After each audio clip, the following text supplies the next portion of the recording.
Hi friends, this is your pal Scott Garibay, and today we're going to talk about Dungeons and Dragons, and we're going to talk about Shadowdark, the Western Reaches, and I'm going to ask the question, is Kelsey Dion perpetuating category fraud with Shadowdark? Let's get into it. All right, so first of all, let me define this term. This is a brand new term. It's 2025 is the first time I ever heard it. I heard about a week or two ago. I think it's a really good capture of what's been happening in the Oscars. So category fraud is rife in the Oscars. It just happens absolutely constantly. It also happens in the Emmys. But let's talk about where it's happened in the probably the most prominent one is The Martian being submitted as a comedy. That's ridiculous. The Martian isn't a comedy. There are, especially when you actually watch a comedy, right? And there aren't that many comedy films anymore, but The Martian is certainly not a comedy, right? Like, I don't remember laughing once in that movie, and I certainly didn't laugh once when I read the book. It was not a comedy, right? And it was submitted under the comedy category because it could just bump out of the way other content, and they wanted to give Matt Damon an Oscar, right? Because he had been passed over in other years, right? This year in 2025, it happened again on multiple projects, but the biggest one that people were talking about this year is that there was open discussion that Zoe Saldana won her Oscar in 2025, which is the only Oscar she's ever had, on category fraud. And the reason why was she was submitted as a supporting actress, right? But it's very arguable that actually I think it was the flip. I think she was submitted as the lead, and it's one way or the other, right? Where she was submitted as a lead, but she was really a supporting. I think that was the way it was. I think she won for lead, right? But she actually had less time. No, she was submitted for supporting, but she had more time in the film than the main character. Okay, it might be flipped on that, but regardless, the numbers were flipped. Okay. So, yeah, and there was open, like you just Google it and you'll see 1,000 articles that are like, Zoe Saldana, is being accused of category fraud, and she was submitted for the wrong. And this is all over. Like, it's just, it's absurd how many examples of this. Now, the reason they did this is, this is the interesting part. I love Zoe Saldana. I don't know if you know this, but like she has this really super weird thing where she's been in like $3 billion films. She was in Marvel's. She's in Marvel's Guardians of the Galaxy, $1 billion banger there. She was in Avatar, the James Cameron films, $1 billion banger there, more than once, right? Like, and then she has one other $1 billion film that she was in. I cannot remember. It's something. It's like another genre piece, but she's like in 3 properties that have all done $1 billion, right? Like, and so she's been massively successful, right? And so the Academy wanted to reward her, but they couldn't. But if they put her into a regular category, she probably would have got beat, right? So they wanted to. So they hacked it, right? And so that's what we're talking about today. Let's talk about Shadowdark. All right, so Shadowdark Western Reaches is coming out. Blew through its funding goal, just absolutely banger. And the OSR community loves Shadowdark. Here's my question. I think Shadowdark, in my humble opinion, I'm going to give you my opinion, and then I want you, and by the way, let's be super clear here. Category fraud is not an actual crime. It's a cultural crime, right? Which I think is interesting. We've reached this point where there are cultural crimes, right? You're not going to go to jail for this. You're just going to be put into like a cultural timeout, right? Like, and I think, it's kind of valid that Zoe Saldana misplaced other real actresses who should have been able to get that Oscar that she was put up for. It was category fraud. I think that's very clear in my humble opinion.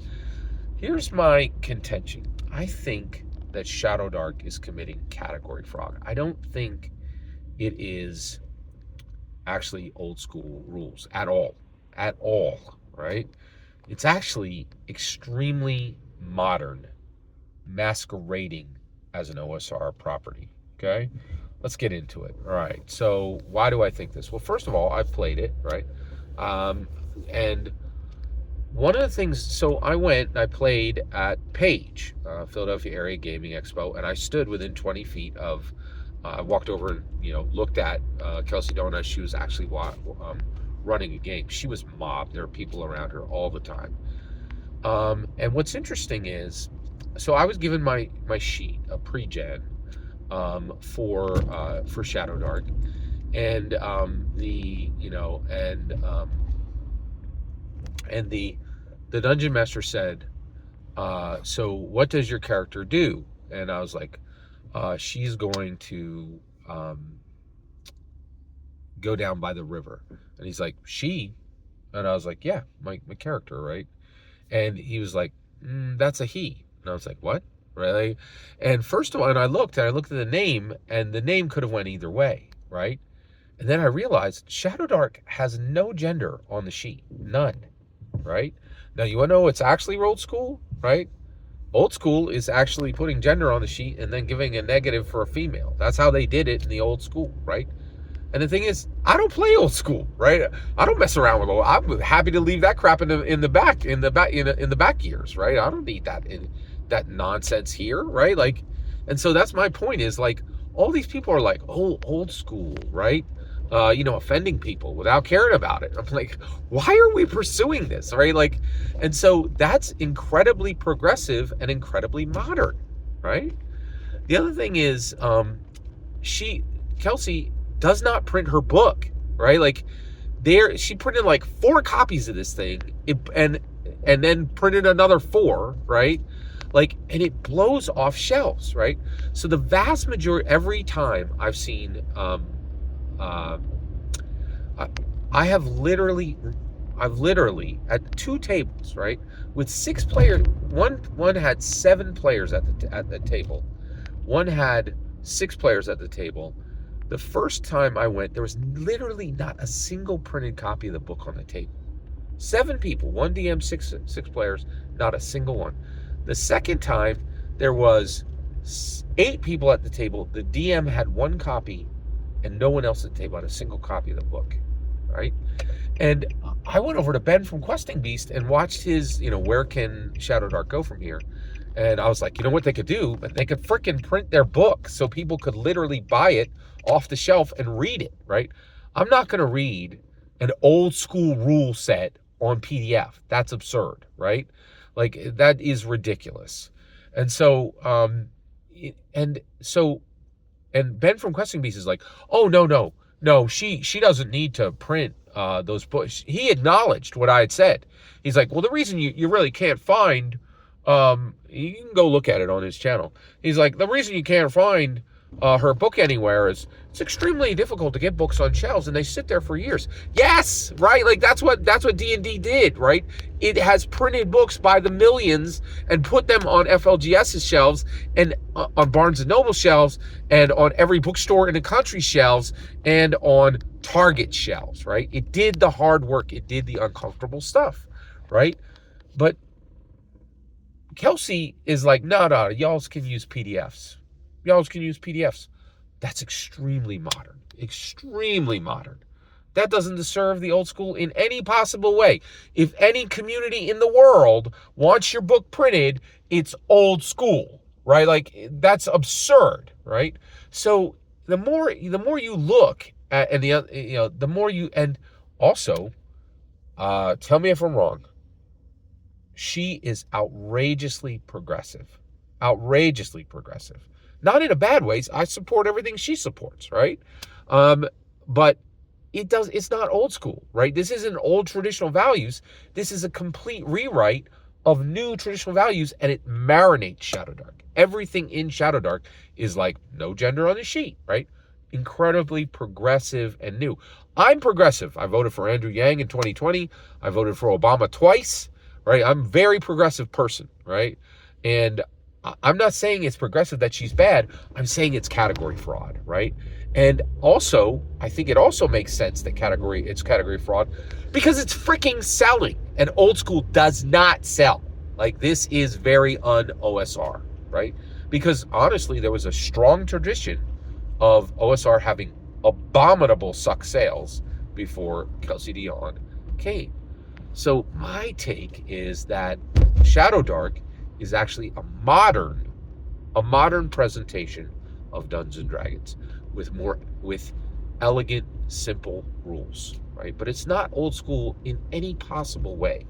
Not its distribution model, not its creator's outlook, right? Not the character sheet or any of the rules. None of it is old school. None of it. None of it is old school rules. It is category fraud.